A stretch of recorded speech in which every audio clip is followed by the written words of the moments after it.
and you see people having so little, but at the same time, they're so happy, right? I remember just watching like some of my cousins and kids that are running around playing and enjoying themselves. I'm like, these kids, like, some don't have shoes, don't have access to all these different things. They're in that, they don't got cell phones. They don't, just little things that we take for granted all the time. And they're still joyful. They still have this passion for life and seeing things and playing and being energized. And a lot of times I think that's what I always tell people, if you have a chance to go to like a third world country, to have that experience, it's important to do it, because we need that as humans, especially as Americans here, because a lot of times you just don't realize how much we have until you go somewhere and you realize how little other people do. No, yeah, it really is an eye opener. And happiness is a weird one too, because happiness is like, everyone says, or a lot of people say that happiness is like, you should live your life to be happy.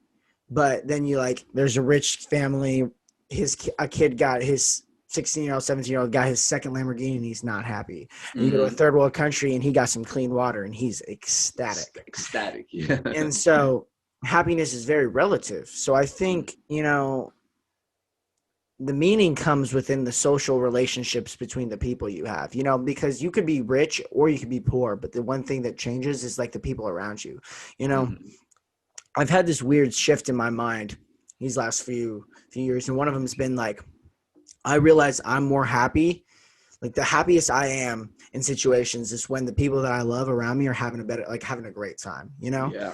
And so it's scientifically, that's got to be something evolutionary and that comes from like wanting to be with the social pact and wanting them to survive, like for your offspring and stuff. But it's just wild to think about how, there's one thing that all humans share, and it's love for other humans. The most evil person in the world, Hitler. Let's go for Hitler. He had a wife, and he loved her. We could bet he loved her, even if she was evil too. About it. It's like, yeah, he loves somebody. Yeah, his wife and his own people, maybe. Really, yeah. And so it's crazy. Really, it's really crazy to think that the one thing that humans really share is love for other humans. And so, me being, I would say I'm religious. I would say I'm Christian and everything, but I also think scientifically and everything like that. And so but that's the thing that really gets me, is like, that's where I become like more spiritual, is when I start thinking about the idea of love and what love really is, because love exists outside of humans. Like, you could feel other people's love when you see it. You can, there's just this, it's like it's a being itself, And so that's where, when you start looking at the happiness of other people, or like the love for, like, you could have the poorest family on earth and the richest family on earth, dad and mom. Okay, not all the time, but the dad and mom, they have a son. Dad and mom, they have a son. Most of the time, they love those things more than they love themselves. Yeah, exactly. No, you're 100% right. And it's interesting too when we tie it back to science, right? And you brought up the pack mentality, right? And let's just say humans, our closest relatives, right? Chimpanzees and apes. You see organisms in the wild that either live in packs or live in groups, pride of lions, different things like that, right? You make those social connections to us as humans. And simple things like, and I touched a little bit about this in my biomimicry video, but simple things like hunting or playing games, right? Like, we're not the only organisms that play games. Dolphins, they play games with each other and toss fish around and get high off puffer fish and stuff like that. They play games. Elephants play games. The youth play games with each other. They toss their tongues around. They dip themselves in mud. They splash water on each other. And monkeys and chimpanzees do that all too. And it's all part of this biological process of building social bonds and building these social connections. You're getting to know each other. You're expressing yourselves. And that's an important aspect of life. That's an important aspect of us as creatures in our natural world, is wanting to be part of the community, wanting to have outlets to be able to express ourselves and showcase love. And, that's always that debate, right? Especially when you think about hunting and wildlife conservation and, do animals have feelings and all these different things like that. And there's always been these kind of debates about, what type of animal would have to do. Insects have feelings, does this like kill this spider on my wall? Did I hurt that spider's feelings, or, and that's could be all relative in a sense as well too. But as living organisms, we have this innate longing to either procreate, the sexual relationships and reproduce is the most natural instinct to do for any organism.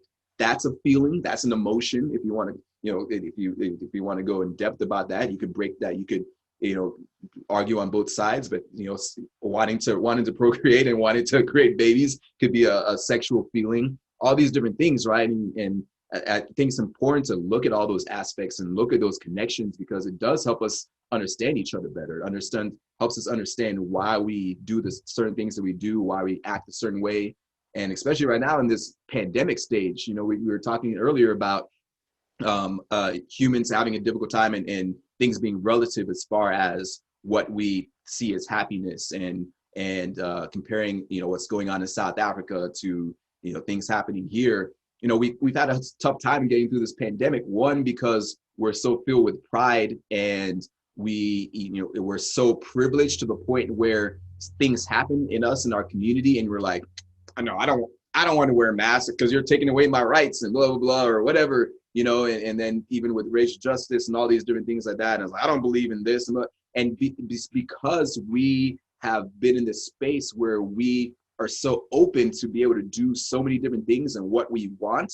You go to some other countries, some Asian countries, and you go to North Korea or something like that. You can't have social media and be able to say whatever you want on your phone. You can't go to Google and just Google search whatever. If you go to China, you have restrictions on certain things you can do. Many different countries live with restrictions, and they're not all dictatorship places or communist places. They're just places that have restrictions. I think one of my friends in Trinidad said right now in Trinidad, if you go there right now during this pandemic, they actually put a tracker on you so they know where you go and who you've been in contact with.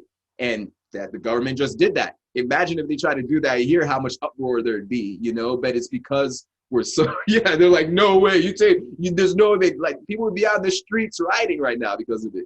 But it's because we have all this access to different things, and we have this privilege, and this entitlement that we should be able to do whatever it is that we want to do. And in any aspect in life, and in intrinsic in biology, you have limitations. There are certain things that you can't do, and that's just the way life is. But we've evolved to this point where we feel and we're so entitled to have everything that we think we're beyond approach, and we're beyond nature itself, which is pretty crazy.